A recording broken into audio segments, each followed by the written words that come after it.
Yun mga ka-safe ride, i-review muna natin ng konti itong ating Motorstar Cafe 150. Yan. Dito muna tayo sa switch. Ito yung kill switch niya. Ito yung kanyang headlight.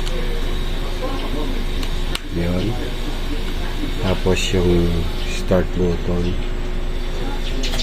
Tapos dito sa kabila high beam, no, saka high beam, saka low beam. Tapos signal light. Yun. Tapos yung kanyang busina. Ayan. Tapos meron din siyang passing light. Ayan. Tapos yung kanyang panel, ito, bilog na siya. Yung version 1 kasi nito 3 peraso eh. So ito nag-isa na lang. Tapos digital na. So ito yung kanyang susian. Tapos ito yan yung may pula na yan yung lock ng manubela. Tapos yung headlight niya, ayan, LED na rin yan. Tapos signal light, maganda, may reflectorize dito bawat gilid. Okay. Uy, pusa! Tapos yung kanyang tangke, Ilabas mo, pusa. ito, malaki, 15 liters ang laman. Alright, so pang long ride talaga. Tapos yung kanyang upuan, ang ganda ng texture, malambot. Tapos yung kanyang tail light, ayan, maliit lang. Tapos may kasamang reflectorize din to. Kagaya ng nasa unahan, tail light niya, ayan. Alright. Tapos may temporary plate na. Nakarehistro na pala ito ng 3 years.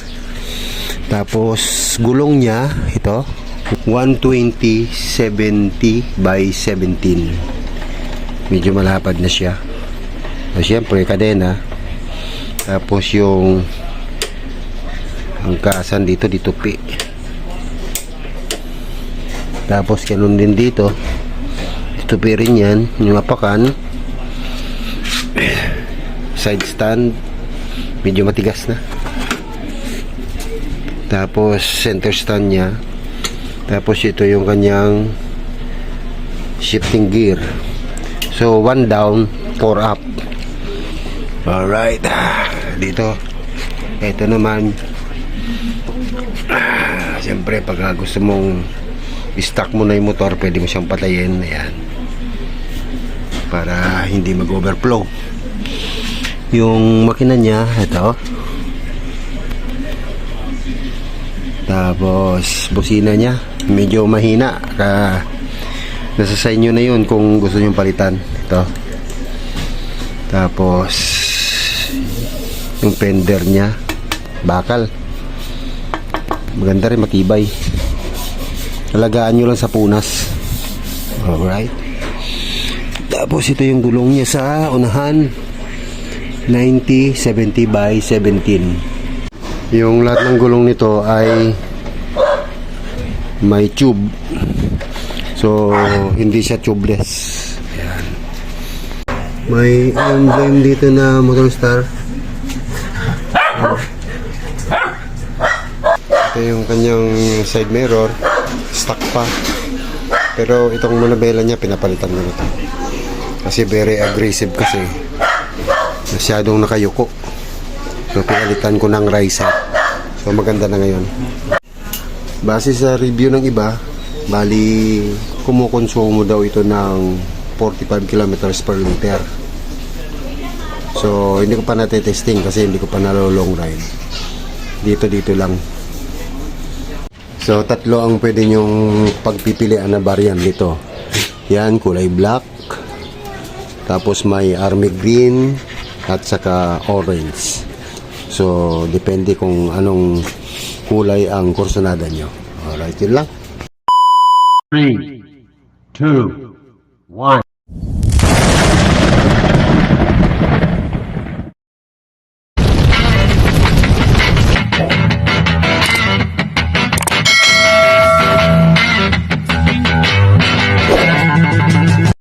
Testing tayo.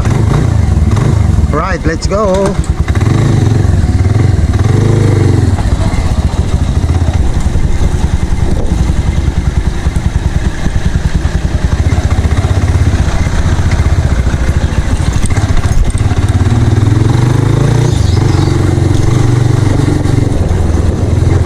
Try.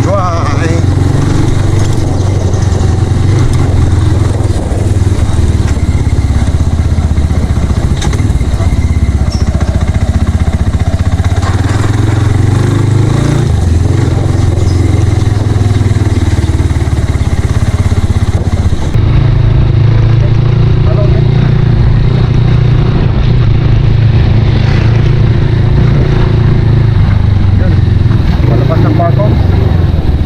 Ayan. Ito na saan? People's Market.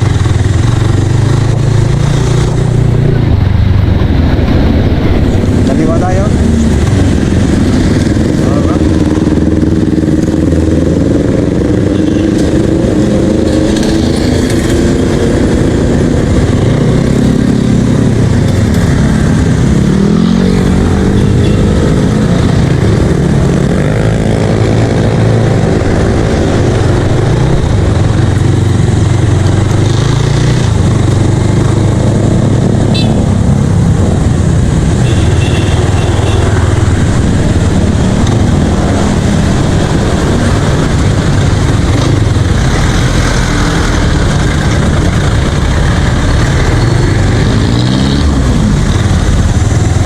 Rodriguez.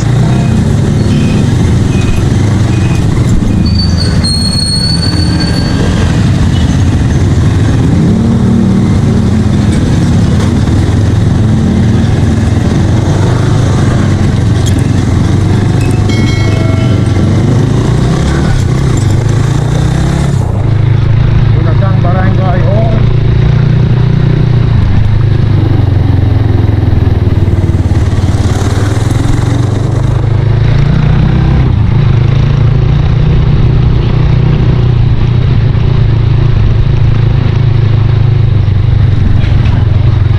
Villa Carolina 2. Sa mga magpapagawa ng mga upuan dyan, nandyan lang yung chill ride motor seats, bandang kaliwa.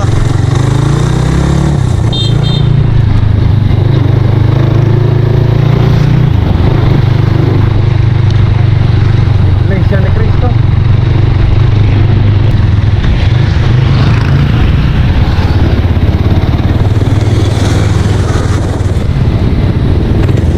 Aranja Street.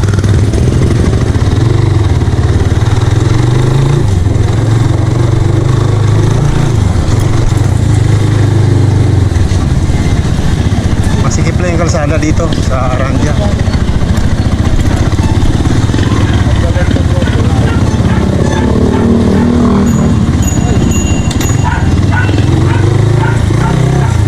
Ito na saan elementary school.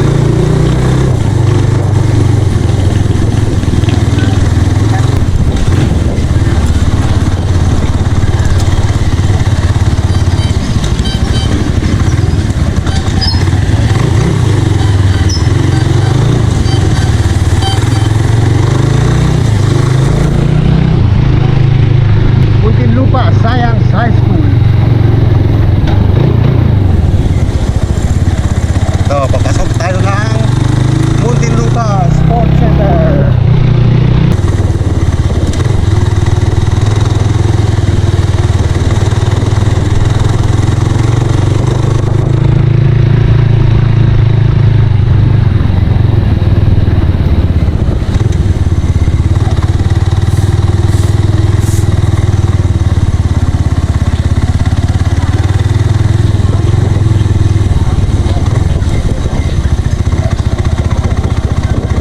Ito na yung aming pwesto.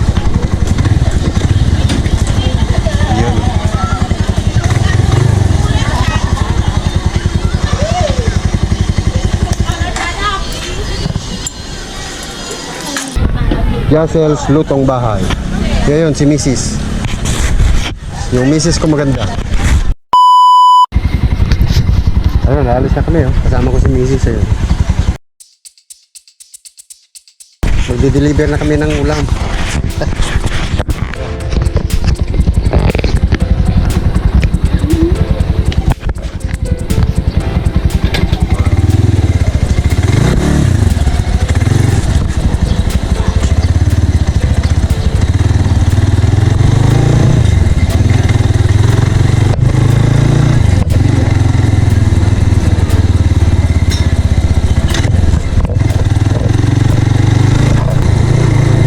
Destination namin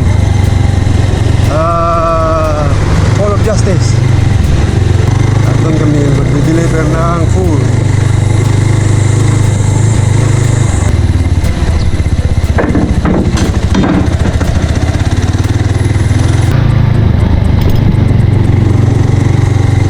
Uy, may mga malalaking truck dito ah. Ayan, oh. Bakit maraming truck dito?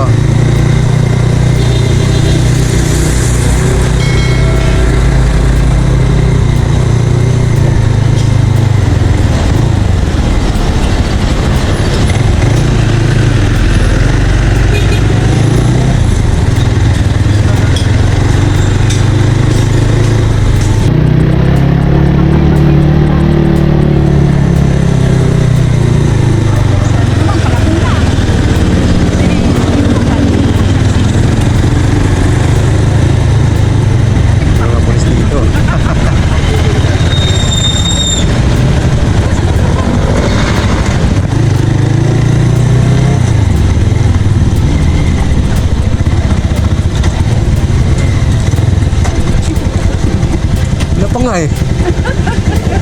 Alright, dito kami.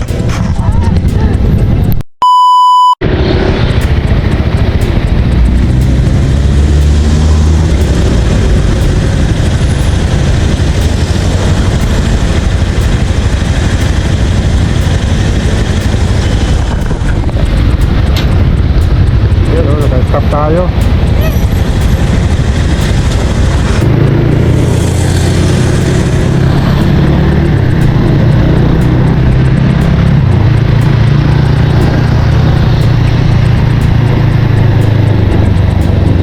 Okay, nandito na tayo.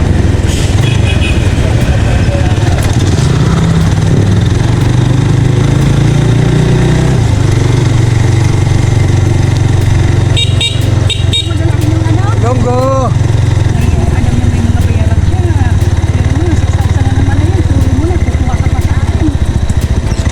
Sulong ba yun? Oh, Miles, ano ba? Dito na ako.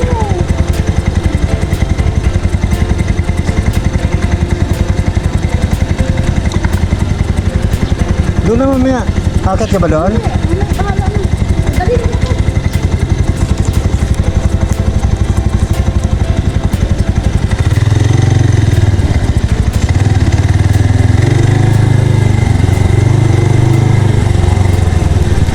Ohoy, puno.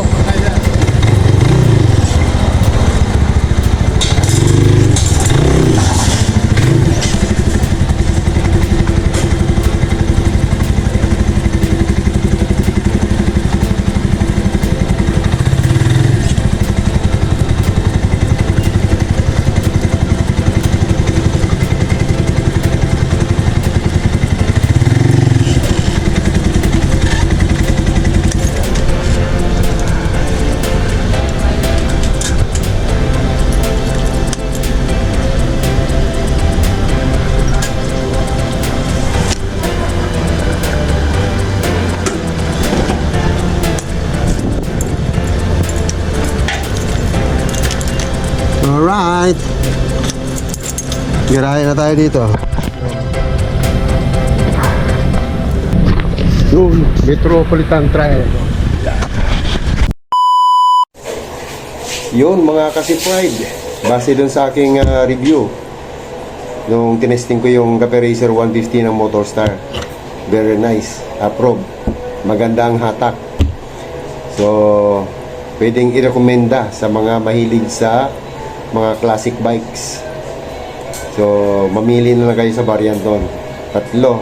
Isang orange, tapos merong army green, tapos yung kagaya ng sa akin, black. So, yun lang. Thank you. Maraming salamat.